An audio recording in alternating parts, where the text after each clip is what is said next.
कर्मयोग का तात्पर्य होता है जो भगवान के लिए निष्काम भाव से कर्म किया जाता है उसे योग कहते हैं। और जो केवल अपनी स्वार्थ पूर्ति के लिए क्रियाएं की जाती है उसे कर्म कहते हैं। योग तभी होता है जब उसे भगवत समर्पित प्रभु की प्रसन्नता के लिए किया जाए। भगवत समर्पित प्रभु की प्रसन्नता से जो कर्म होते हैं उनमें कभी पापाचरण नहीं होता, क्योंकि पापाचरण होता है जब स्वयं सुख की लालसा से हमारी कामना चरम अवस्था में बढ़ती है, तब घोर पापाचरण होने। जैसे हमारे अंदर काम वेदना बढ़ जाए, सुख भावना, अब राक्षसी भाव आ गया, सामने वाला मरता है क्या होता, हमारी कोई हमारे अंदर क्रोध आ जाए, हमारी कामना में बाधा पड़ने, फिर हम हिंसा भी कर सकते हैं। तो ये जितने पापाचरण हैं ये स्वसुख वांछा से होते हैं, मैं सुख भोग लूं।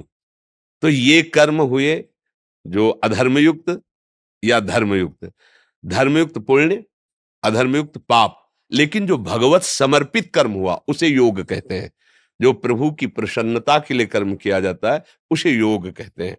अब इस योग से हमारी परम योग में स्थिति हो तब बात मानी जाएगी।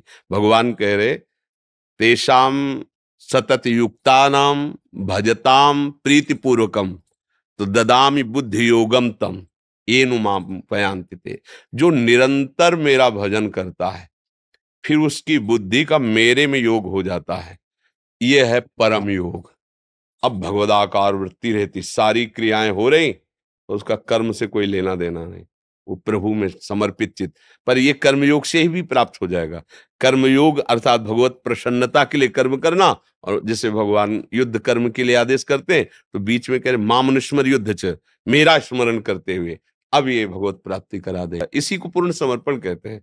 जब हम प्रभु के लिए ही जी रहे हैं, प्रभु के लिए सारी चेष्टाएं कर रहे हैं, प्रभु का ही स्मरण कर रहे हैं, प्रभु के दासत्व, तो समर्पण तो हो ही जाएगा। समर्पण वो एक ही शब्द है, उसका केवल अलग व्याख्या की जा रही, बात एक ही है। बिना समर्पित भाव से जो कर्म किया जाता है वो कर्मयोग होगा ही नहीं। पहले तो हम प्रभु के हुए ना, तब प्रभु की प्रसन्नता के लिए जो कर्म हो रहे हैं वो योग हो गया। हमारे प्रीतम प्रभु है, हमारे स्वामी है, हमारे आराध्य देव, तभी तो स्मरण होता है। सतत स्मरण करते हुए सत्कर्म प्रभु को अर्पित करते हुए जो हमारा समय कट रहा है वो ठीक आराधना हो रही, और इस आराधना का फल ही भगवत प्राप्ति हो जाना। तो समर्पण और कर्मयोग एक ही बात में आएगा, क्योंकि समर्पण जो है ना वो मैं का, वाणी का, सारी क्रियाओं का प्रभु को, तो वही योग हो गया। प्रभु से विलग वही कर्म हो गया, वो बंधन कारक है। अवश्य में भोक्तव्यम कृतम कर्म शुभाशुभम, लेकिन प्रभु को समर्पित वही योग। अब शुभ अशुभ बाध नहीं पाएगा। यत करो जो कर रहे हो प्रभु के लिए, अब तो भगवत प्राप्ति होगी। समझ रहे ना जी।